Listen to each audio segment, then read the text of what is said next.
ఎలక్షనే కదా అయింది. ఆయన ఏమన్నా ఈ రాష్ట్రం అభివృద్ధి గురించో లేదంటే పాపం ఈ రాష్ట్రంలో ఉన్న ప్రజల సుఖశాంతుల గురించో ఎప్పుడైనా ఆలోచించాడా? ఎప్పుడు లేదు కదా అది. ఇవాళ ఆయన గురించి మనం ఇవాళ ఏదో కొత్తగా జరిగిందనే ఆలోచించాల్సిన అవసరం లే. ఆయన యొక్క ఆలోచన కానీ ఆయన ధ్యేయం కానీ మొత్తం కూడా ఎలక్షనే. మళ్ళా నెక్స్ట్ 5 ఇయర్స్కి ఏదో రకంగా ఈసారి నన్ను ఈ ప్రజలందరూ కూడా నా మాయ మాటలు నమ్మి కానీ లేదంటే పాపం నేను ఏడ్చినటువంటి ఏడుపులకి వాళ్ళు ఏదో సింపతికి లోనయ్యి నాకు ఓట్లేసారు, గెలిచారు. కానీ మళ్ళీ నెక్స్ట్ 5 ఇయర్స్కి ఏ రకంగా నేను గెలవాలని ఆలోచనే కదా ఇప్పుడు దాకా చేసింది ఆయన. అంతకుమించి రాష్ట్రంలో ఏం చేశాడండి చెప్పుకోవడానికి అని ఉందా?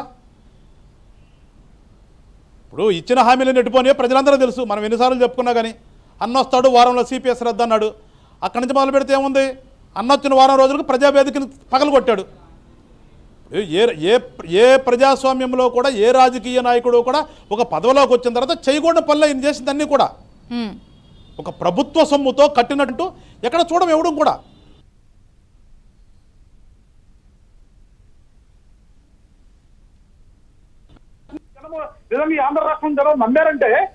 ఆంధ్ర రాష్ట్రం జనం నమ్మారంటే నేనైతే కాసేపు ఏమనాలి, ఇంకా అంతే అనుకోవాలి, ఊహించుకోవాలి మనం ఎలాంటి జనం వెళ్ళింది.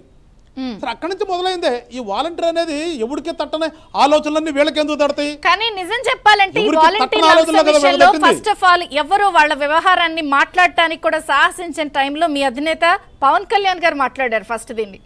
సో ఇట్లా జరుగుతోంది, తతంగం అంతా ఇలా వెళ్తోంది, ఫీల్డ్ ఆపరేటింగ్ ఏజెన్సీలకు చేస్తున్నారు. ఇప్పుడు అన్ని ఒక్కొక్కటిగా బయటపడినప్పుడు వీళ్ళని కూడా ఇప్పుడు వాడుకుని వదిలేపోతున్నారు. ఎంత దారుణం అన్నది పాయింట్.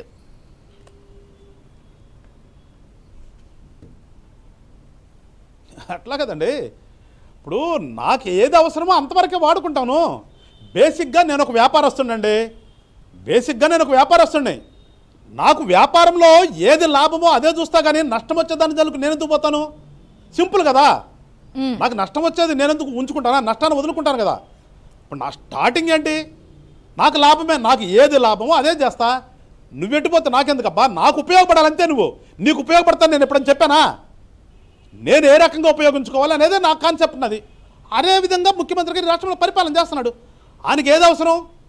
మళ్ళా వచ్చే ఎలక్షన్లకి ఎవరు ఏ కులపోళ్ళు ఎంతమంది, ఏ ఊరిలో మనకి ఓట్లేసే వాళ్ళు ఎంతమంది, మనకు ఓటు నేరులు ఎంతమంది, వాళ్ళ డేటా తీసుకోవడం కోసం ప్రతి 50 ఏళ్ళకు ఒకటి పెట్టుకున్నాడు. తర్వాత అక్కడి నుంచి వస్తే 3 రాజధానులను మొదలుపెట్టాడు. దేనికి? అది కూడా అంతే కదా. జనాల్లో భావోద్వేగం రెచ్చగొట్టాడు. ప్రతి ఒక్కరికి ఆశ కదండి. ఎవరికైనా ఏ ప్రాంతం వాళ్ళకైనా కానీ మా ప్రాంతం అభివృద్ధి చెందుతుందంటే ఆశ కదా, అభివృద్ధి చెందాలని కోరుకుంటారు కదా. ఆ రకంగా నేను అభివృద్ధి చేస్తానని మొదలుపెట్టాడు. ఏం చేశాడు? చేశాడేమన్నా? సో ఆయన ఏది చేసినా కానీ నాకు రేపు ఏది ఉపయోగం, నాకు ఏ రకంగా లాభం వస్తుంది అనే ఆలోచనతో వెళ్ళాడు తప్పితే పాపం ఈ పిచ్చి జనం అనకూడదు. కానీ ఈ పిచ్చి పిల్లలందరూ కూడా ఏంటంటే వీళ్ళకు కూడా స్వార్థం ఉందండి. ఎందుకంటే మనం వాలంటీర్లని పాపం అంటే అనుకోలే, వీళ్ళ స్వార్థం కూడా ఏంటంటే ఈ ముఖ్యమంత్రి గారు తన లోపం కోసం చేస్తూ ఆ లాభంలో పనిగా రేపు ఎలక్షన్కి వెళ్ళే ముందు మమ్మల్ని అందరినీ కూడా పర్మనెంట్ చేయొచ్చేమో అనే ఒక లోపల ఒక ఆలోచనతోనే ఒక స్వార్థంతోనే వీళ్ళందరూ కూడా 5,000 రూపాయలకు ఒప్పుకుని వెళ్ళారు తప్పితే ఇవాళ 5,000 రూపాయలకి తీసేసి వాళ్ళకి 2-3 నెలలు డబ్బులు ఇచ్చి వస్తున్నా మీ దగ్గరికి వస్తున్నా. వీళ్ళందరూ కూడా ఏంటంటే ఈ మనిషి లాభం గురించి ఆలోచిస్తాడు, ఇప్పుడు లాభం గురించి ఆలోచించాడు, రేపు రాబోయే ఎలక్షన్ల ముందు కూడా ఆలోచన చేసి ఏమైనా కానీ మమ్మల్ని కూడా పర్మనెంట్ చేయొచ్చేమో అనే ఒక ఆలోచనతో పాపం వీళ్ళందరూ కూడా 5,000 ఒప్పుకున్నారు. ఎందుకంటే చాలా రూరల్ ఏరియాలో వీళ్ళకి ఇచ్చే 5,000 వాలంటీర్ ఆ ఉన్న ఊరు నుంచి ఆ సచివాలయం దగ్గరికి వెళ్ళటానికి ఆయనకు సరిపోయే వాళ్ళకి, బండి వాడే కుర్రాడికి నడుచుకుంటూ వెళ్తే చెప్పలేం. కానీ ఏదైనా ఒక చిన్న బైక్ వేసుకుని తిరిగితే ఆ బైక్ వేసుకున్నటువంటి తిరిగే కుర్రాడికి ఆ ఊరు నుంచి ఆ ప్రాంతంలో ఉన్నటువంటి సచివాలయం దగ్గరికి వెళ్ళడానికి ఆయన ఖర్చులు కూడా రావు. అయినప్పటికీ కూడా వాళ్ళు ఎందుకు చేస్తున్నారు? వాళ్ళు కూడా ఏదో స్వార్థం ఉంది కదా.